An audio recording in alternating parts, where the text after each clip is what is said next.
First of all, let me thank NDTV and all of you present here for this great honor. And I want to say I truly value this appreciation.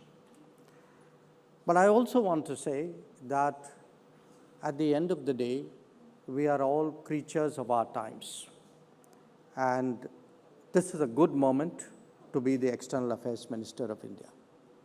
So a lot of the credit, I believe, should go to our times, to the country where it is today. And I want to share with you in a way why it is a good moment to be the EAM of the country. I think the first reason is very honestly the nature of the government of which I'm a member. As most of you know, I have worked all my life in governments, for many governments.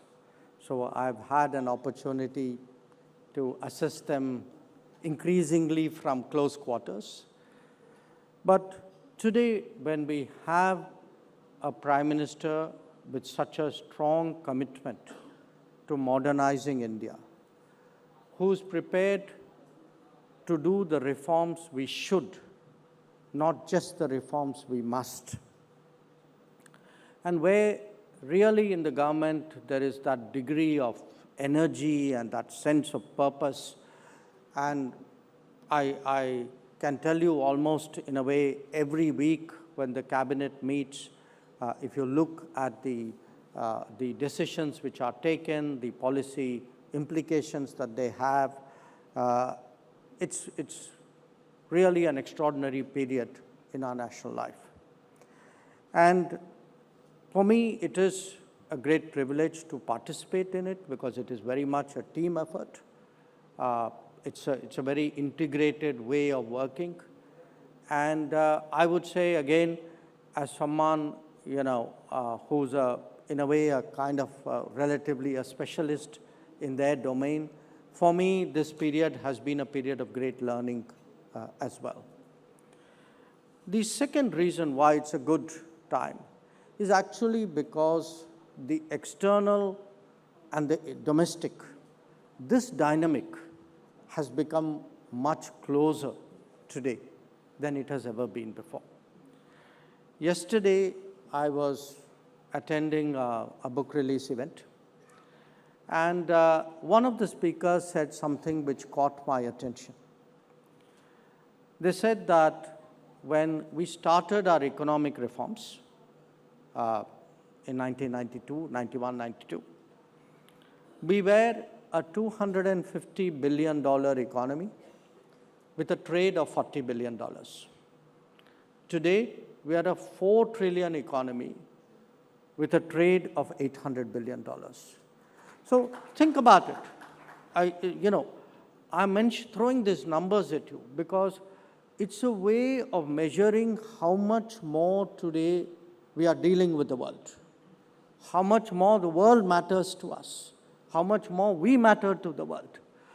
And this process, in many ways, I gave you a GDP and a trade number, but if you look at investments of Indians abroad, investments of foreigners in India, if you look at mobility, how many more of us travel abroad, how much more frequently we travel abroad, how many people work abroad, the fact that we have more than 1 million students abroad, the fact that we have 9 million people living and working in the Gulf. Probably if you take, PIOs and NRIs, I think we are 33, 34 million people outside the country. So how much more today we are integrated with the world? But it's not just the physical integration. There's also today a connectedness. All of us, from the time we get up to the time we sleep, we pick up the phone, we look at the phone to see what's happening in the world. And the resulting awareness, the resulting sense of empathy or affinity or concern for something which is happening elsewhere, and understanding something happening somewhere can impact our lives. I think all of this today has actually profoundly changed the country, it has changed the society. And what it has done, in many ways, it has actually made foreign policy much more relevant to Indian society. So I could say in some ways, not as a personal testimonial, but as a description of the times today, that I have the privilege of being a foreign minister who can travel around India and find in the remotest parts of India an interest in foreign policy, which probably was not there even 5-10 years ago. A third reason is India itself. I think we are far more ambitious.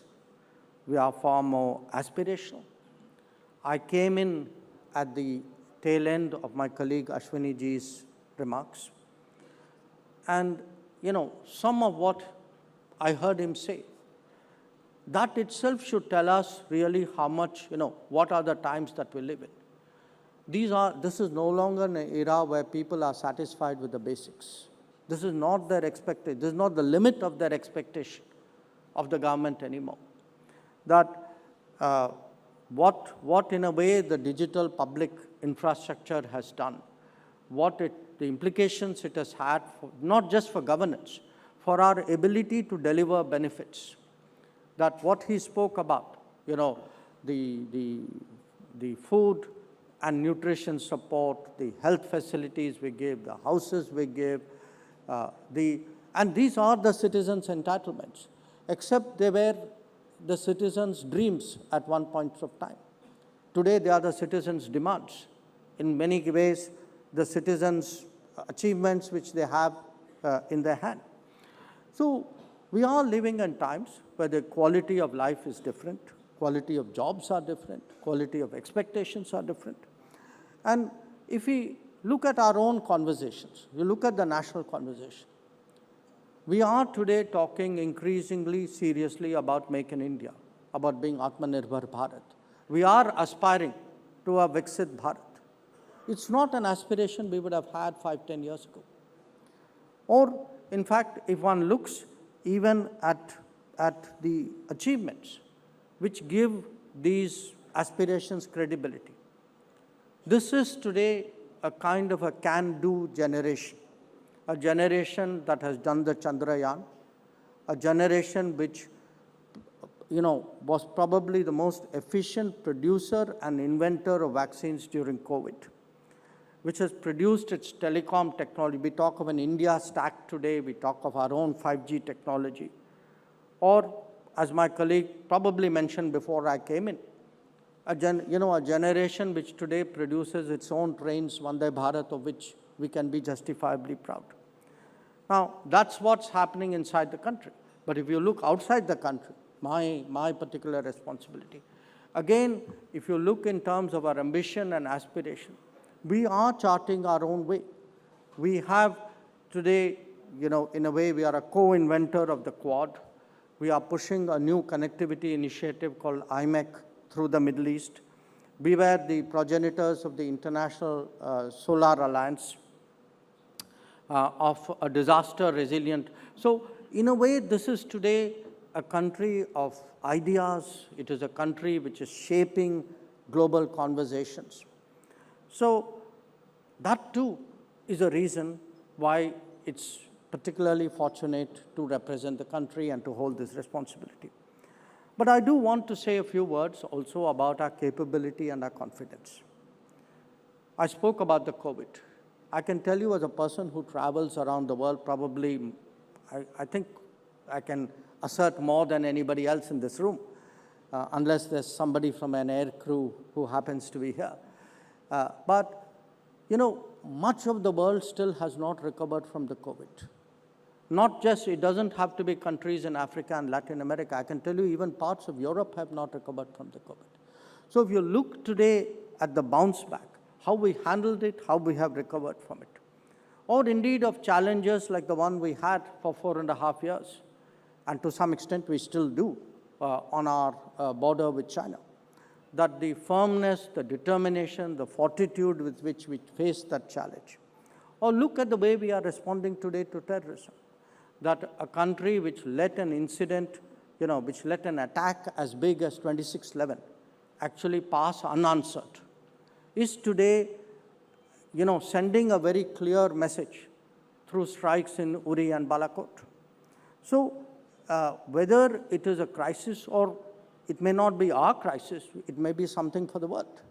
One of our neighbors went through what was probably the deepest financial crisis in decades, which was Sri Lanka. And at the end of the day, more than the global institutions which were supposed to help that country, it was actually a neighbor like us who stepped forward of a scale of assistance which we ourselves would not have contemplated years ago. Or take the responsibility we shouldered just recently, the G20 responsibility. We actually took on that responsibility when the world was totally polarized, when people actually, frankly, sympathized with us, saying, I feel sorry for you, you're taking up the G20 at this juncture. Nobody expected us to pull it off, leave alone actually have achievements like bringing the African Union inside. So I do want to say today, yes, we are more aspirational, we are more ambitious, we are more capable, we are more, in a sense, confident.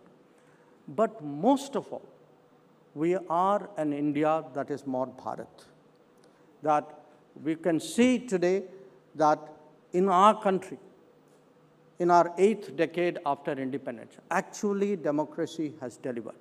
And when I say democracy has delivered, it just doesn't mean our elections are better than everybody else's. They are. But I mean, when you look at our politics, you look at our civil services, you look at our sports teams, you look at our journalists, we are today far more representative as a selection of people than we have ever been before. And that, to my mind, that the fact that in every walk of life, every part of India today has equality of opportunity. That success is not something which is elitist, which is not something which is metropolitan. So, to my mind, when we speak today of our traditions, of our heritage, of our culture, of our history, when we advocate why yoga is a universal wellness practice, or what is the importance of Ayurveda, or as I saw from one of the winners earlier, that importance of something like millets, which has been part of our food traditions, but which was forgotten really when we started consuming grains, which were part of a certain period of our history. So we are today a country under transformation, but a country who are, in a way, both staying true to our tradition and yet using technology to look ahead in our future. So I held forth at some length. I hope you would excuse me for that. But I do want to share with you today what a privilege it is today to be a face of this country abroad. And I can tell you that the strength of what I articulate abroad, the confidence with which I speak abroad, all of that really emanates from the fact that I am empowered by what I see in this country. Once again, NDTV, thank you very much.